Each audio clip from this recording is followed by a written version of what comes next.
Bonjour à toutes et à tous. Maintenant que je suis vice-président égalité-diversité, j'ai intérêt de faire attention à la déclinaison au féminin. Hein. Donc, bonjour à toutes et à tous. Bien, alors, merci beaucoup pour cette présentation, certainement trop élogieuse et surtout, je vais tout de suite rectifier un tout petit peu le champ de l'intervention d'aujourd'hui parce que il était question de définition, mais aussi finalement du nombre des violences, donc de la question des statistiques, la question des réponses aux violences, et vous comprenez bien que c'est absolument mission impossible que de traiter tout ça en 3 quarts d'heure. Ah mais j'avais compris qu'il y avait un temps de questions, moi. Ah mais alors ça va pas durer 1h30 du tout, désolée. Moi, j'avais compris qu'il fallait laisser une bonne demi-heure pour les questions. Bon, on va voir, hein, on va voir. On va s'arranger, de toute façon. Bon. En tout cas, pour aujourd'hui, moi, j'en suis vraiment restée à la détermination qui est posée par la question qui figure dans l'intitulé, donc sur cette première diapo. Quand on parle de violence, alors, j'ai rajouté, vous m'avez peut-être vu mettre entre parenthèses un S. De quoi parle-t-on?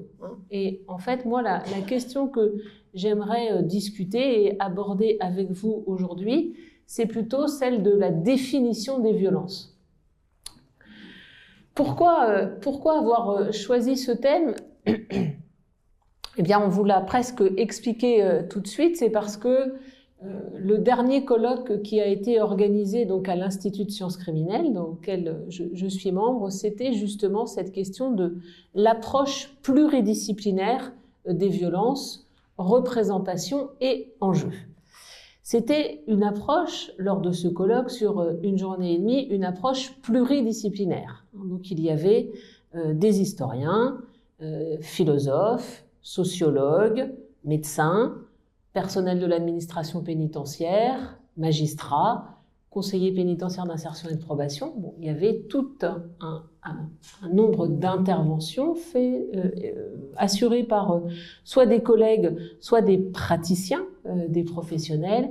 Et évidemment, je ne peux pas avoir cette prétention, je ne peux pas, moi, vous traiter d'une approche pluridisciplinaire. Je suis juriste, pénaliste, et donc c'est sous ce regard du juriste que je vais interroger avec vous la notion de violence, dont je pense, vous serez d'accord avec moi, pour dire que c'est un mot qu'on entend tous les jours, tout le temps, sous toutes les déclinaisons, et que finalement, on se pose des questions. Madame Lecure, vous avez donné un certain nombre de termes, hein. Alors je les ai pas notés, je le regrette d'ailleurs, mais vous avez dit menaces, insultes, dénigrement, harcèlement, bon, ben oui, coups, bien sûr, tout ça ce sont viols, tout ça ce sont autant de termes dont on peut s'interroger sur la question de savoir est-ce que ça rentre ou pas dans les violences. Dans les termes que vous avez indiqués, celui-là je l'ai retenu parce que je ne veux pas en parler, c'est le terme de génocide.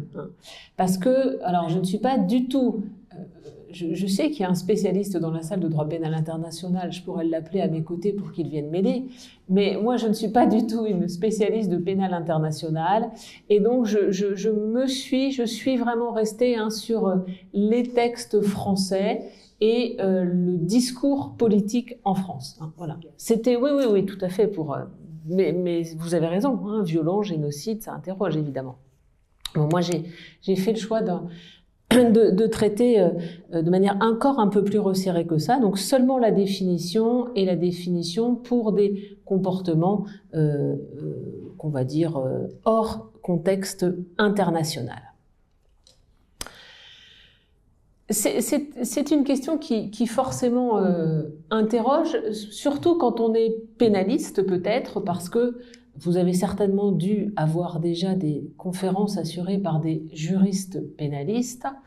Le droit pénal, c'est le droit qui réprime les infractions, et donc on est très attaché, ou le droit pénal se veut très attaché à un principe qui est le principe de la légalité. en deux mots, hein, la légalité, c'est-à-dire cet impératif que la loi précise très exactement, définisse de manière pointue les comportements, les agissements qu'elle prétend réprimer au titre de la loi pénale et donc sous l'empire soit d'une peine privative de liberté, une peine de prison, soit une peine d'amende.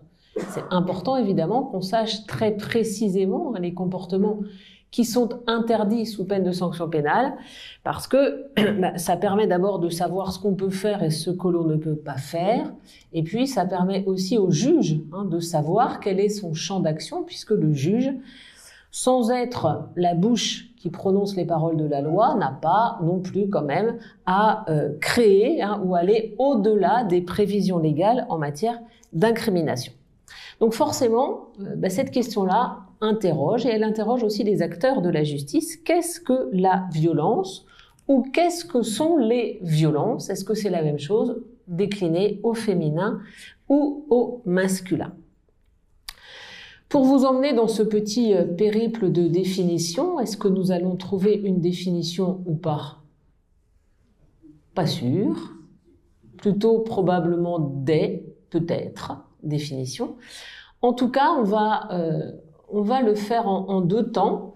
Et puis on va le faire à la manière dont je viens tout petit peu de l'expliquer, c'est-à-dire que puisque les pénalistes sont attachés au principe de la légalité, pour nous, eh bien, il y a un code en particulier qui rassemble les lois, qui rassemble les articles de loi et qui nous est particulièrement cher, c'est le code pénal. On va essayer de comprendre ce que le code pénal nous dit de ce terme de violence.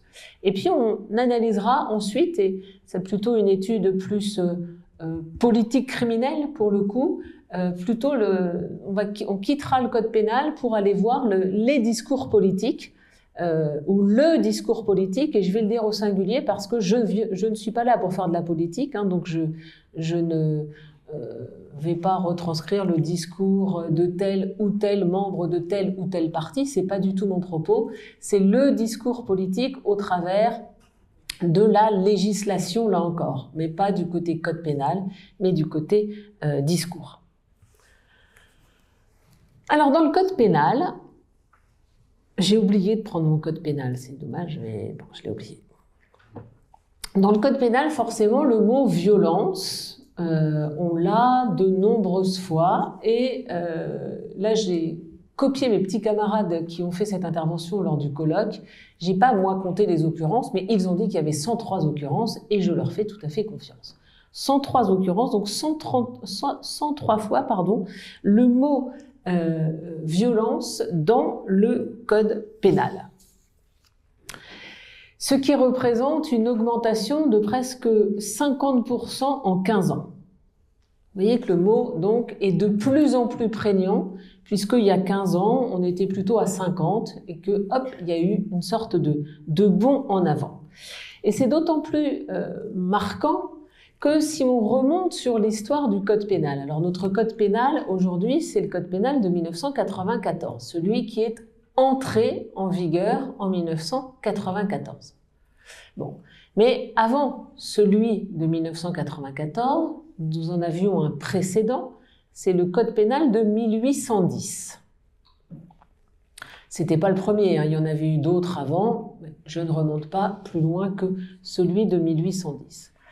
Et dans le code pénal de 1810, le mot violence, au départ, quand ce code est entré en vigueur, le mot violence n'apparaissait pas dans ce code. Il y avait deux autres termes qui étaient préférés, celui de coup et celui de blessure. Ce qui a assez vite interrogé les praticiens, de sorte que 50 ans après, par une loi de 1863, le législateur est venu ajouter aux termes initiaux coup et blessure ceux de voie de fait et violence. Donc 4 termes. Alors les coups, on comprend à peu près bien ce que ça veut dire, porter un coup, les blessures, le résultat, violence, bah, peut-être la même chose que les coups, finalement. Et puis les voies de fait. Alors les voies de fait, ça renvoie à des comportements, en tout cas c'est ainsi que la jurisprudence de l'époque, les magistrats de l'époque les avaient définis. Les voies de fait, ce sont des comportements qui, sans atteindre matériellement la personne, sans l'atteindre physiquement, d'accord, donc ça s'oppose à l'idée de coup, sont de nature à l'impressionner vivement ou à lui causer une vive émotion. Les comportements qui sont de nature à l'impressionner vivement ou à lui causer une vive émotion. Autrement dit, des violences psychologiques, des violences morales, ce qui a un retentissement moralement et qui va interférer difficilement sur la personne. 1863, donc, coups, blessures, voies de fait et violences. C'est compliqué cette liste-là, c'était compliqué cette liste-là parce que si on a 4 mots, ça devrait vouloir dire que chacun renvoie à une acception différente, qu'ils sont complémentaires dans leur signification, mais pas qu'ils s'empiètent les uns sur les autres. Et comme ça posait justement difficulté, quelle différence faire entre coups, quelle différence faire entre violence, quelle différence faire entre voies de fait et violence, tout ça interrogeait beaucoup. Loi de 1981 qui fait un petit peu marche arrière et qui vient supprimer de la liste le terme de blessure. Et c'est vrai que les blessures, ça renvoie plutôt à la conséquence de l'agissement que à l'agissement en tant que tel. Donc on est resté avec coups, violence et voies de fait. Ce qui ne veut pas dire que ça résolvait tous les problèmes, mais enfin ça en supprimait un. Et puis l'évolution a été beaucoup plus radicale avec le code pénal actuel. Donc parfois encore on appelle code pénal de 1994, que certains peuvent aussi appeler code pénal de 1992. Tout ça c'est la même chose. Code pénal de 1992 parce que il a été voté, les lois qui le composent ont été votées en 1992, mais ces lois ne sont entrées en vigueur qu'en 1994, donc on dit aussi bien Code pénal 92 que 1994. Bref, peu importe. Dans ce nouveau code pénal, on simplifie les choses et on ne parle plus que de violence. Les coups disparaissent. Les violences disparaissent, je m'entends, quand je dis que les coups disparaissent et que les voies de fait disparaissent, ce sont les termes qui disparaissent, mais évidemment pas les comportements qui étaient visés derrière ces termes, puisque l'idée n'était évidemment pas, vous vous en doutez, de dépénaliser les coups ou les voies de fait. Il s'agissait simplement de faire un toilettage des textes, d'en simplifier l'énoncé. Et donc, eh bien, il a été considéré en 1994 que les violences englobent le tout. Derrière les termes de violence, on a le tout. Bon. Une simplification, sans doute bienvenue, mais qui ne résout sans doute pas toutes les questions, parce que jusqu'à présent, vous avez compris, je vous parle du terme, mais je ne vous dis pas ce que c'est que les violences. Je ne vous ai toujours pas donné de définition de la violence. Alors, on va essayer peut-être d'avancer un peu et de préciser où sont ces violences, où le terme apparaît dans le code pénal. Alors, dans le code pénal, les violences peuvent être une infraction en tant que telle, donc en tant que telle un comportement interdit. Mais on va voir aussi que les violences peuvent être un élément constitutif d'une autre infraction. Je vous en donnerai des exemples. Je vois vous froncer les sourcils, mais on va donner des exemples, ne vous inquiétez pas. Et puis parfois les violences, enfin souvent aussi, les violences sont circonstances aggravantes. Elles viennent aggraver la peine encourue. Alors on va continuer ce petit chemin pour voir si eh bien, on réussit à trouver une définition derrière tout ça. Violence en tant qu'infraction, c'est-à-dire que là, on punit en tant que tel la violence. Vous voyez, infraction autonome. Dans quoi les trouve-t-on? On dit toujours à nos étudiants que quand on cherche à interpréter un texte, c'est bien de comprendre, de connaître son contexte, parce que le contexte donne des indications et doit permettre de découvrir un certain nombre de choses. Alors les violences, c'est classé dans les crimes et les délits contre les personnes. Ça fait partie des infractions contre les personnes. Dans les infractions contre les personnes, on a les infractions évidemment à la personne humaine. Et au titre des atteintes à la personne humaine, on a celles qui portent atteinte, non pas donc à sa vie, ça c'est plus des violences, mais à son intégrité physique ou psychique. Les violences sont dans les atteintes à l'intégrité physique ou psychique. Et dans ces atteintes à l'intégrité physique ou psychique, le législateur sous-distingue entre les atteintes volontaires, on dirait aussi intentionnelles, les atteintes involontaires, j'y reviendrai un petit peu plus tard, et puis, section 3, on a là les infractions de viol et autres agressions sexuelles, et puis il y a encore d'autres infractions, puisqu'il y a d'autres sections qui suivent. Je ne vous ai mis que cela, le reste, peu importe. OK pour ça? Atteinte volontaire, atteinte involontaire, viol et agression sexuelle. S'il y a besoin, je reviendrai sur cette diap au fur et à mesure où on avancera, parce que ça, c'est une façon pour le législateur de présenter les choses. On va voir que parfois, il les présente un peu différemment, ce pourquoi on est perdu dans la définition, dans la question de savoir ce que sont les violences. Donc, atteinte volontaire, OK? Je fais un zoom maintenant sur les atteintes volontaires à l'intégrité. Et là, on a 3 paragraphes. Ça renvoie à des termes, Madame Lucchio, que vous donniez tout à l'heure. Paragraphe 1, torture et actes de barbarie. Paragraphe 2, violence. Paragraphe 3, menace. Voilà où sont les violences dans le code pénal, définies ou en tout cas pointées comme étant des atteintes au corps physique ou au corps moral. Pour l'instant, on n'a pas plus de définition que ça. Alors, je ne vous ai pas mis tous les textes. Vous pourrez aller les rechercher. Je peux les prendre si ça vous intéresse, parce que j'ai pris les J-France tout à l'heure, vous l'avez peut-être vu. Mais à l'intérieur de ce paragraphe, vous me dites si vous voulez les textes. À l'intérieur de ce paragraphe, il y a donc un certain nombre d'articles et là, les violences voient leur répression, donc la peine, la définition de la peine, définie en fonction de deux grands critères.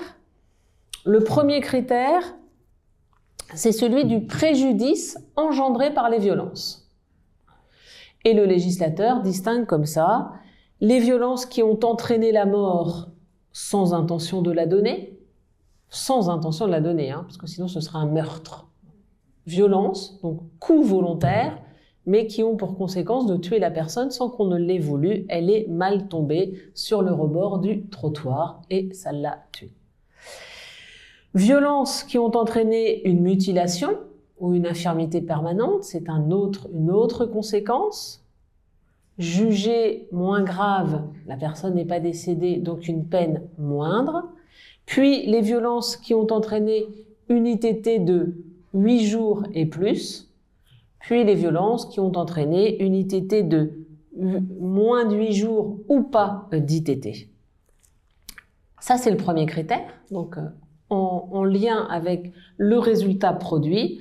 Et puis l'autre critère pour définir les peines encourues, eh bien, ce sont les circonstances de commission, les circonstances qui entouraient chacune de ces cas. Donc, par exemple, la personne est jugée pour avoir commis des violences ayant entraîné une ITT de plus de 8 jours.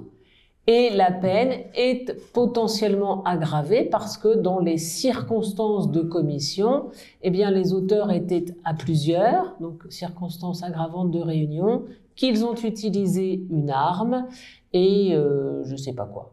Voilà, il y a toute une vingtaine de circonstances aggravantes qui sont définies infraction par infraction. Ça, c'est les articles 227 à 222.7 à 222.16.3.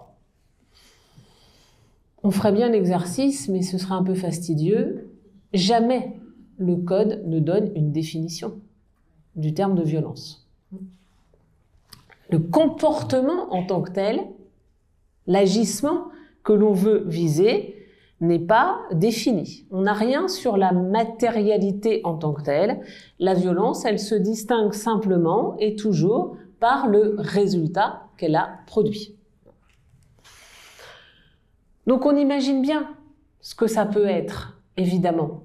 Mais il n'y a pas de définition légale par la loi. Ça, c'est quand les violences sont éléments constitutifs. Après, je vous ai dit, la violence, elle peut parfois être infraction autonome, pardon. C'était infraction autonome. Maintenant, c'est la violence qui peut parfois être élément constitutif d'une autre infraction. Alors, par exemple, je vous en mets 3. L'extorsion. Alors, pourquoi l'extorsion? L'extorsion, tout simplement parce que, qu'est-ce que l'extorsion? Là, on a une définition.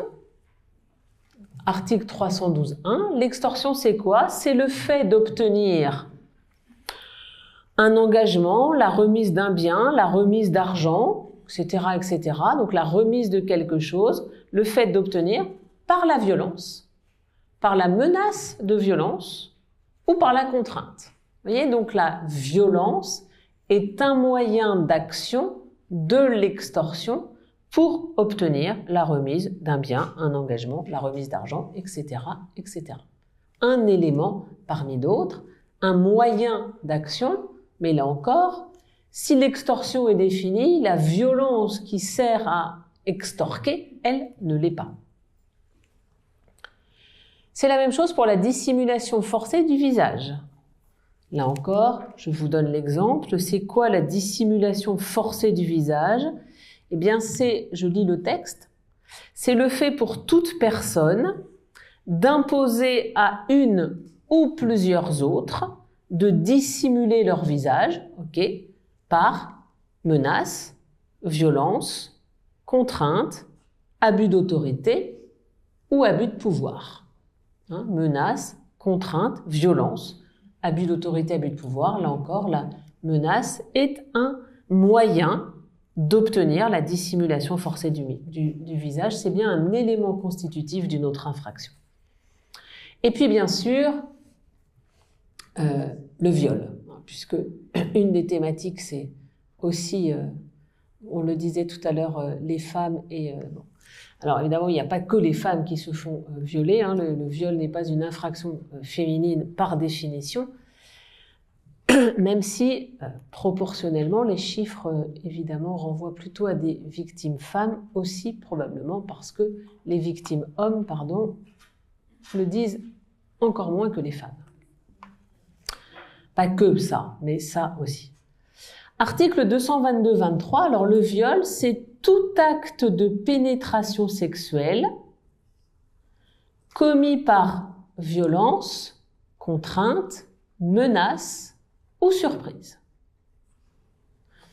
Violence, contrainte, menace, vous voyez, on voit souvent d'ailleurs les mêmes termes associés à la violence. Violence, contrainte, menace ou surprise.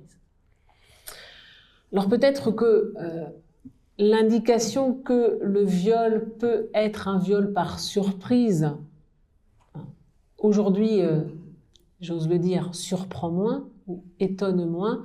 Vous avez tous, bien sûr, alors je n'ai pas là pour parler de cette affaire, mais vous avez tous, bien sûr, suivi un petit peu l'affaire Pellico. Et donc, dans cette affaire, c'est la violence, la surprise, pardon, qui a été retenue. C'est vrai que la surprise dans cette liste-là, de ces 4 mots, violence, contrainte, menace ou surprise, la surprise, elle est vraiment à mettre à part. Ça, c'est plutôt l'idée que, en tout cas, c'était comme ça au départ que la jurisprudence l'avait interprété, c'est pas qu'il n'y a pas de consentement, c'est que le consentement a été surpris. Alors que dans la violence, menace ou contrainte, là, c'est l'idée qu'il n'y avait pas de consentement de la personne à l'acte de pénétration sexuelle. Mais alors quand on réfléchit, et c'est peut-être plus facile à partir de cette infraction de viol qui est peut-être en soi un petit peu moins abstraite que l'extorsion ou la dissimulation forcée du visage, ne serait-ce que parce qu'on entend un peu plus souvent parler malheureusement. Qu'est-ce qu'on peut dire de cette liste-là, violence, menace, contrainte? Je laisse à part la surprise qui renvoie effectivement à autre chose. Derrière le terme de violence, on l'a commencé à le comprendre, on vise la violence physique bien sûr, donc les coups, dont parlait l'ancien code pénal, les pressions physiques, mais on vise aussi la violence psychologique, la violence morale, ces anciens voies de fait qui ont disparu au profit d'une interprétation large de la violence morale. Sauf que la violence morale, est-ce qu'elle ne rejoint pas, au moins en partie, le deuxième terme qui est la menace? Est-ce que la menace n'est pas une forme dématérialisée de la violence? On peut se poser la question. Est-ce qu'il n'y a pas au moins une part de redondance entre les deux? Tandis que le troisième terme, qui est le terme de contrainte, eh bien, pourrait renvoyer certainement lui aussi à la violence psychologique, ou en tout cas être appréhendé comme étant la conséquence des violences ou des menaces. J'ai été contraint parce que j'ai été menacé, j'ai été contraint parce que j'ai été violenté, menacé, violenté. Donc on voit bien que tout ça forme un tout qui est un petit peu parfois inextricable et que la contrainte se confond avec la violence, que la contrainte se confond avec la menace, que la violence finit par se confondre avec la menace, et donc que tout ça n'est finalement pas très très clair et que les vases communicants sont finalement importants. Pas de définition donc dans le code pénal de la violence. La violence, ça peut être un peu tout ça.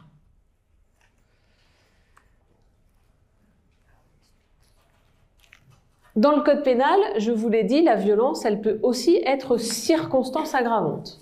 Toutes ces infractions, par exemple le vol commis avec violence, l'abus de confiance commis avec violence. Et alors là, j'ai mis une multitude de cas, parce que je ne sais pas combien il y a au total d'infractions dans le code pénal pour lesquelles, dans la liste des circonstances aggravantes, la violence est citée, mais c'est un nombre tout à fait important. Et là encore, c'est le terme de violence qui est utilisé sans plus de précision. Alors, est-ce que ça inclut ou pas la menace? Est-ce que ça inclut ou pas la contrainte? Bon, tout ça, c'est évidemment des questions que l'on peut se poser.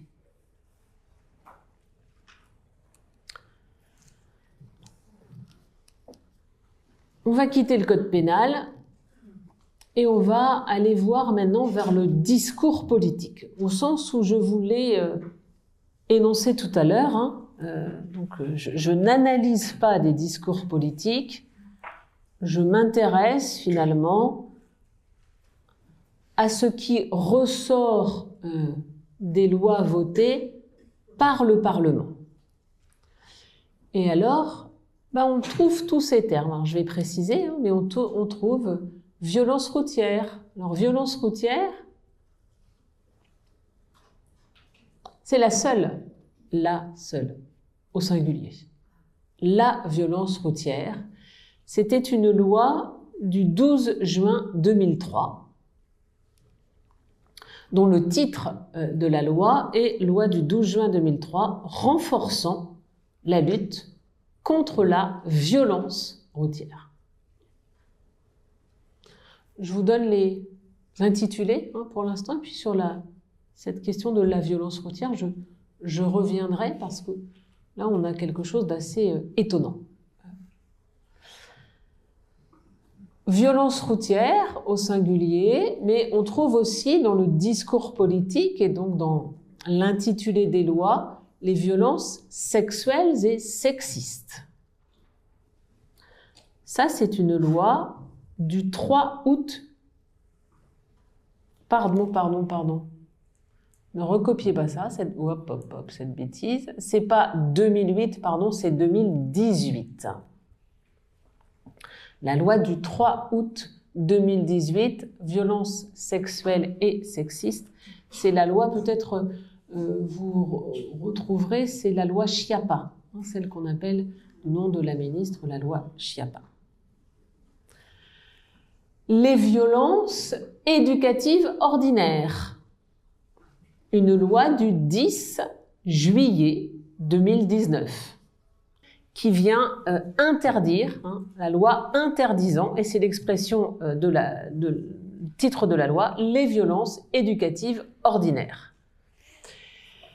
Loi du 25 juillet 2023 relative aux violences urbaines. Violences routières, violences sexuelles et sexistes, violences éducatives ordinaires, violences urbaines. Et puis, dans ce panorama, je mets à part, mais sans non plus les dissocier totalement, les lois qui ont trait à des violences, là encore, toujours au pluriel, pardon, mais qui intéressent plutôt les violences dans la sphère familiale. Alors le législateur a, dans un premier temps, pour désigner ces violences-là, privilégier l'expression violence au sein des couples, alors au sein des couples ou au sein du couple, mais on a deux lois à peu près identiquement formulées, celle du 4 avril 2006 et puis la loi du 9 juillet 2010, dont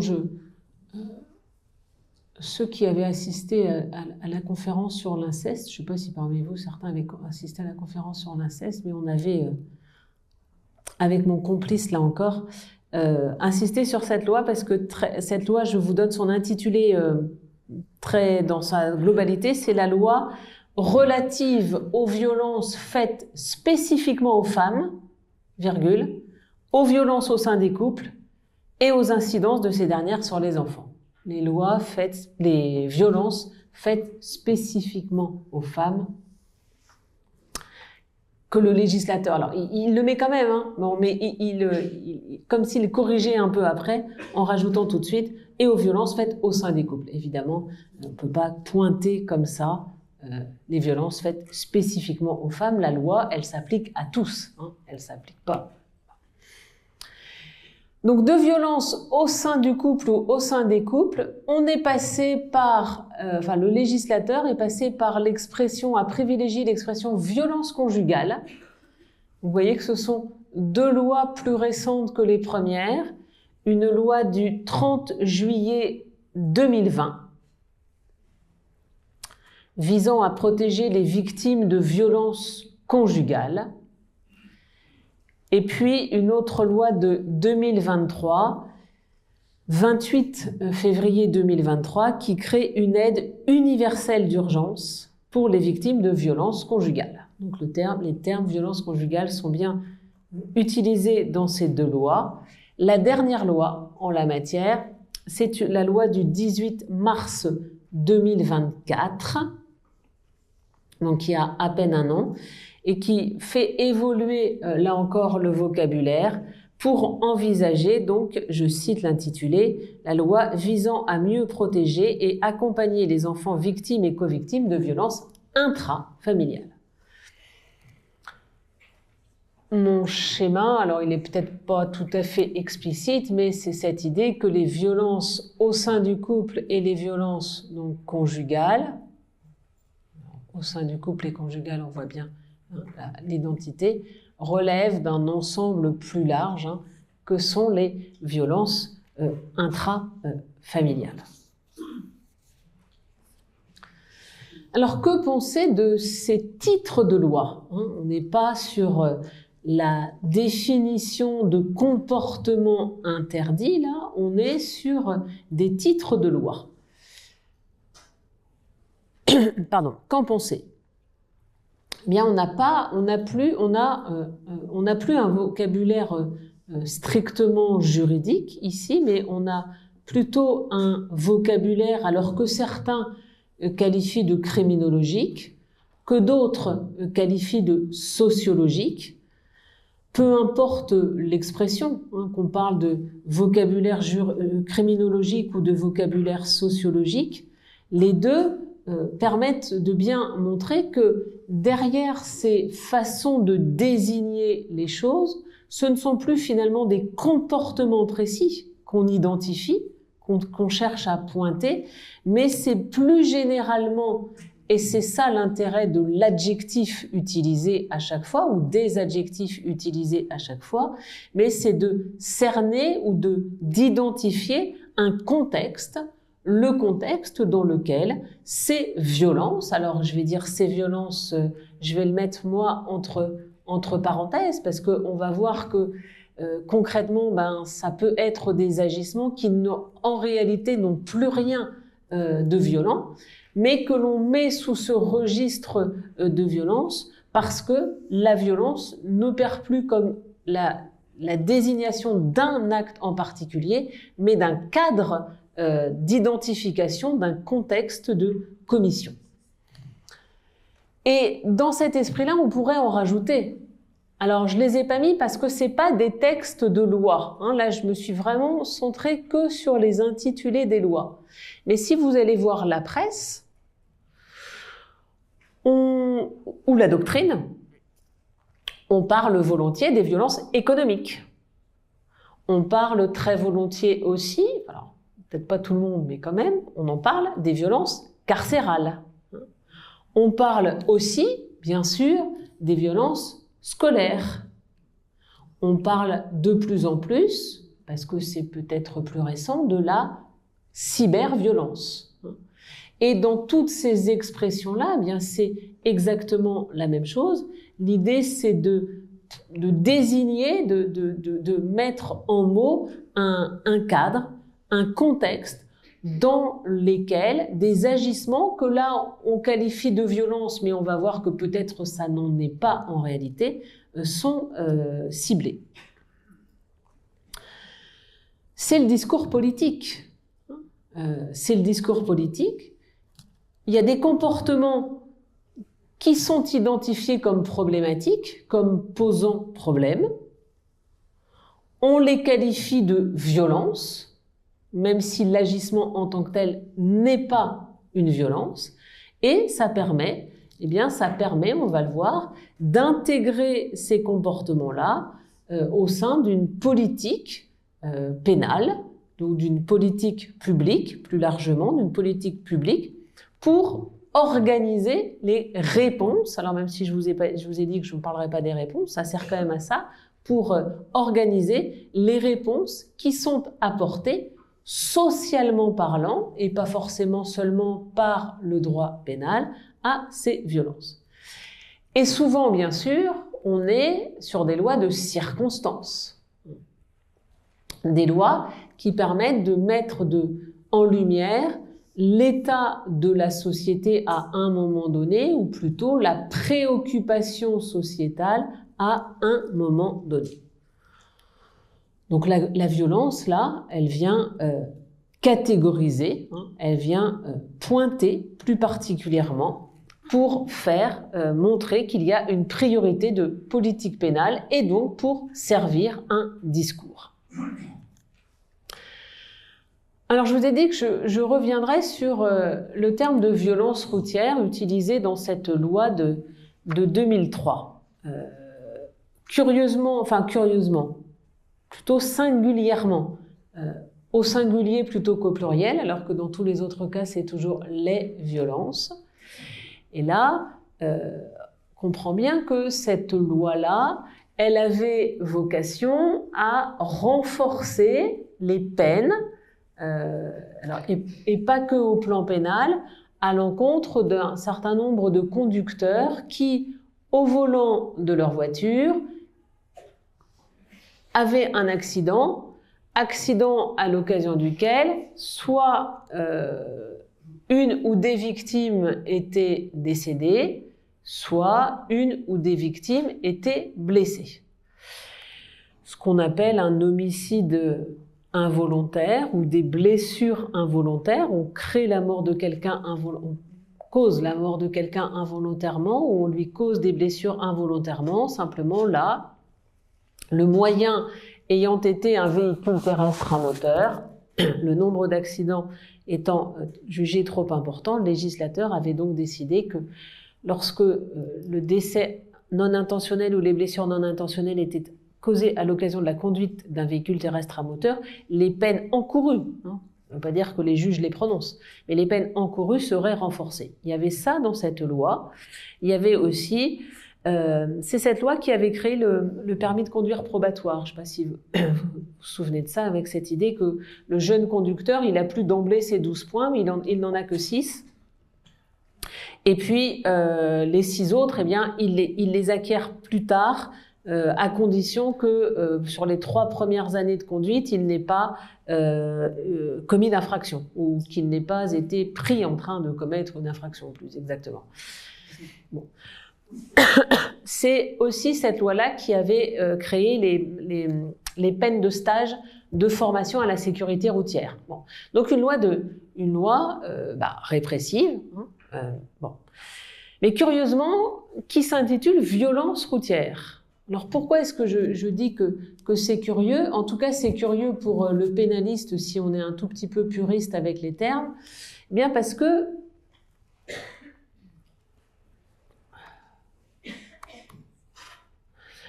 je vous ai dit que, vous voyez, le code nous montre que les violences, ce sont des atteintes volontaires à l'intégrité physique ou psychique. Autrement dit, ce sont des comportements qui sont adoptés intentionnellement pour porter atteinte physiquement ou moralement à la victime. Violence, c'est nécessairement, c'est l'origine même du mot, qui veut que violence ne puisse être évidemment qu'associée à de l'intentionnel. Quand on veut parler de comportement non intentionnel, les termes qui restent utilisés, c'est coups et blessures non intentionnelles. Donc violence égale volonté, intention. Coups et blessures, ça renvoie à du non intentionnel. Or, dans cette loi de 2003, le législateur intitule sa loi « violence routière », mais en réalité, ce qu'on voit à l'intérieur de la loi, ce n'est pas des comportements de violence qui sont réprimés, ce sont des comportements de coups et blessures.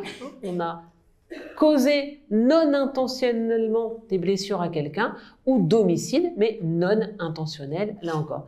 Donc il y a un curieux mélange entre l'intitulé de la loi qui met l'accent sur un type de comportement qui doit s'entendre uniquement sous le plan intentionnel, et puis la réalité du contenu de la loi qui en fait renvoie à des comportements qui, eux, ne sont pas de l'ordre de l'intentionnel.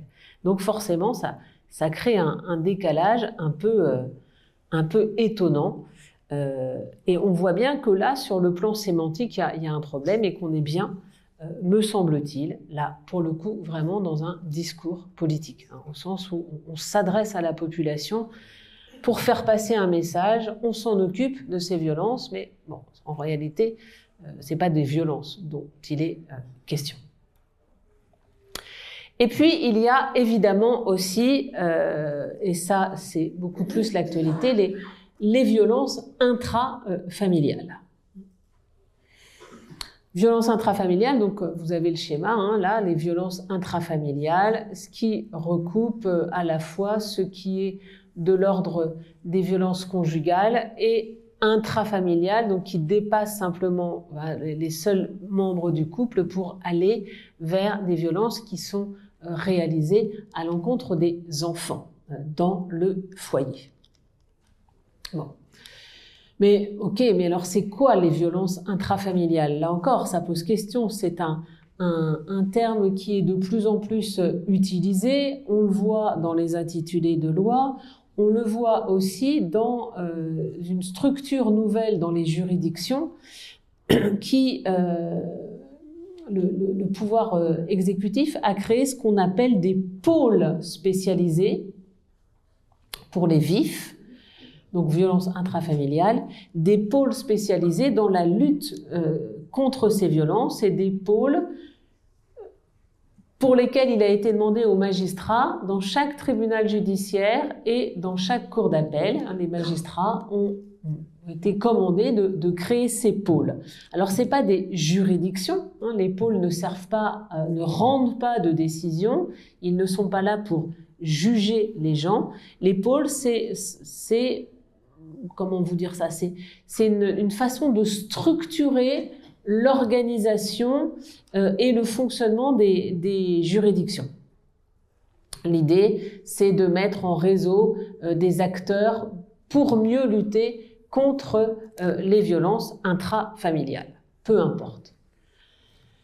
Ces pôles, la création de ces pôles a conduit à ce que le ministre de la Justice de l'époque prennent une circulaire. Et c'est cette circulaire qui est intéressante, c'est une circulaire du 24 novembre 2024, parce qu'il y a une définition, ou une tentative de définition, c'est peut-être la seule que nous allons rencontrer, une tentative de définition de ce que sont les violences intrafamiliales. Qu'est-ce qui relève de la compétence de ces pôles en matière de violences intrafamiliales? Et la circulaire nous explique que les critères de compétence sont au nombre de 2. Relève de la compétence de ces pôles d'abord les infractions qui ont été commises avec la circonstance aggravante de l'article 132-80, c'est-à-dire, alors je vous mets, vous le retrouverez avec le diape, je vous ai mis là le texte dans son intégralité, la circonstance aggravante visée par l'article 132-80, c'est de dire que les infractions, alors crime, délit, contravention, sont aggravées lorsque l'infraction est commise par le conjoint, le concubin ou le partenaire dans le cadre d'un PACS, y compris si ces personnes ne cohabitaient pas. Et on précise que cette circonstance aggravante vaut pour l'ex-conjoint, l'ex-concubin, l'ex-partenaire. Donc, toutes les infractions commises par le conjoint ou l'ex, le concubin ou l'ex, le partenaire ou l'ex, qu'ils cohabitent, qu'ils ne cohabitent pas, toutes ces infractions-là entrent dans le cadre des violences intrafamiliales. Donc c'est vrai des violences stricto sensu, les coups qui auront été portés par l'ex-conjointe sur son ex-conjoint, ok. C'est vrai aussi des violences psychologiques, morales, hein, ces anciens voies de fait, mais la liste des infractions qui sont aggravées par cette circonstance aggravante, la liste de ces infractions, elle est importante. Et elle vise notamment les menaces. Les menaces sont aggravées si elles émanent de conjoint ou de l'ex.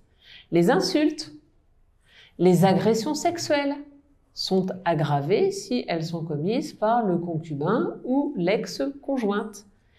Les atteintes au secret des correspondances, les usurpations d'identité, etc., etc. Donc on a une liste assez conséquente d'infractions qui sont aggravées par cette circonstance aggravante. On est dans les violences intrafamiliales, même si donc le comportement adopté n'a rien d'une violence au sens strict du terme du coup porté, parce qu'en réalité, Je vous ai dit qu'il y avait les agressions sexuelles dans la liste des infractions susceptibles d'être aggravées par cette circonstance aggravante de conjugalité.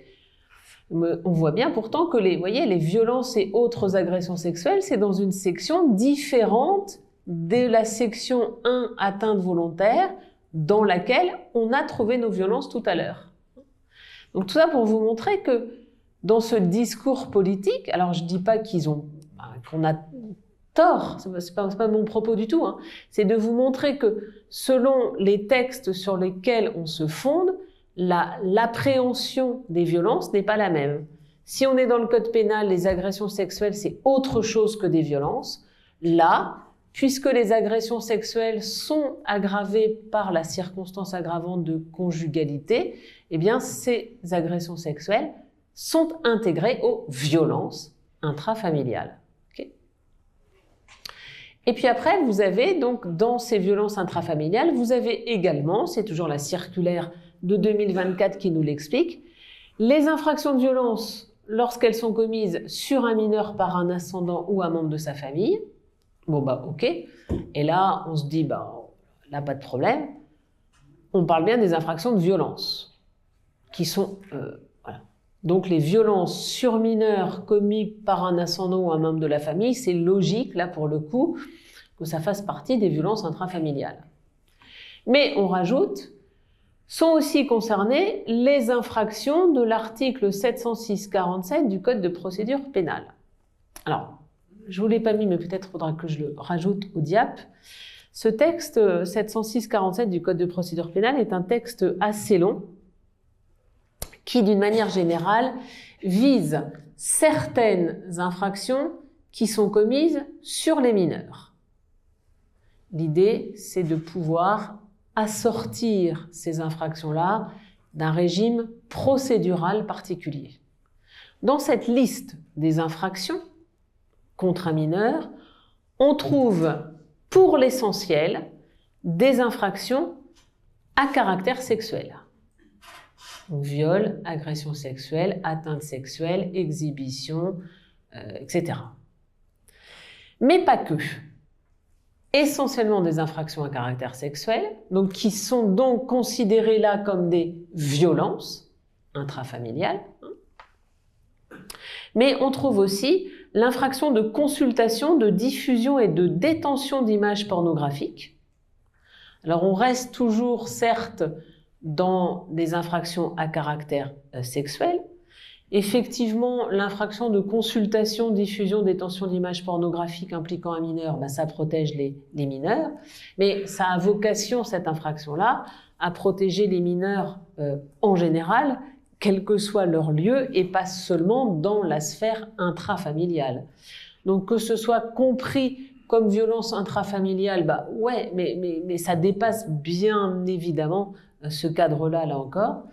Et puis, dans cette liste d'infractions, la dernière, qui a été ajoutée de mémoire en 2021, dans cette liste, ce sont, je vous lis le texte, les atteintes sexuelles sur animal domestique, apprivoisé ou tenu en captivité. Font partie donc des violences intrafamiliales, les atteintes sexuelles commises sur l'animal domestique, apprivoisé ou tenu en captivité.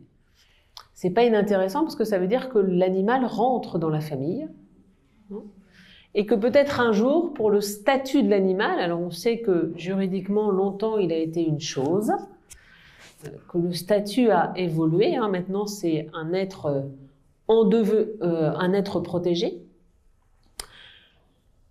Sera-t-il considéré comme un être humain bientôt? En tout cas, il entre dans le cadre de la famille.